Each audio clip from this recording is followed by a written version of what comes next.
Paul Stanley told Slash to go F himself. Here's another one Paul Stanley of KISS was smack dab in the middle of. This one involves Slash from Guns N' Roses. One version Paul says he called me gay and made fun of the things I wear. Several different stories just screams the old saying, 3 sides to every story: yours, mine, and the truth. If you go and find these different people's sides of the story, you'll find their own versions shine a better light on themselves. A notable difference: Paul Stanley says they asked me to run their sound for them because they were mad at their sound man. But Slash's side says Paul Stanley bullied his way into messing with their sound even though they didn't want him to. The story starts long ago, 1 or 2 all the way back when Slash was a teenager trying out for KISS at the Creatures of the Night place in KISS history. At this point, Stanley thinks he is an extremely nice kid but too young to join KISS. He had mentioned helping him by hooking him up with the people at BC Rich for some free guitars at some point. Some versions say the initial start of the problems was at Guns N' Roses' second show. They weren't happy with the guy mixing their sound, Stanley said. And Slash asked me out of the blue to help out. Decades later, Slash's recollections of the night would be faulty at best. He liked to pretend I had dared to meddle with their sound.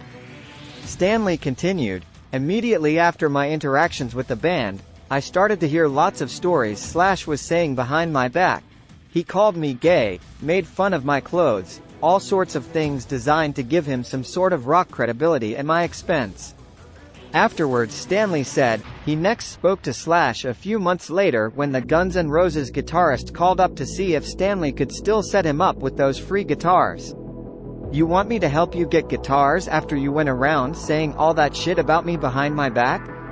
Stanley said he told Slash, you know, one thing you're going to have to learn is not to air your dirty laundry in public. Nice knowing you. Go fuck yourself. Stanley saying you're going to have to learn not to air your dirty laundry is the only part that is in everyone's version of what happened.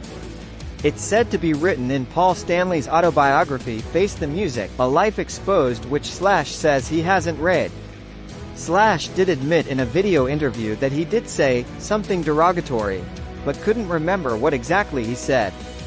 When an interviewer quoted out of Stanley's book his version, Slash said that was basically what happened, so he didn't deny it. But Slash in his version is less rough. Slash says this: he had come around to produce Guns N' Roses way back in the day, before we actually made the first record.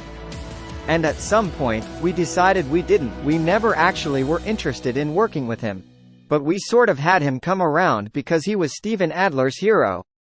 I'd done an interview for the calendar in the LA Times, and I'd said something derogatory about him, and then, months later, he realized that he had an arrangement with BC Rich, and I was looking to try and get a guitar to record the Appetite record, and asked him if he would hook me up with some BC Riches. Slash then says, he said something along the lines of, you shouldn't air your dirty laundry in public, so, no, I won't help you, and I was like okay, kind of a different spin on it there. They both say they have moved on and they're cool now, but I don't see them ever hanging around together, that's for sure.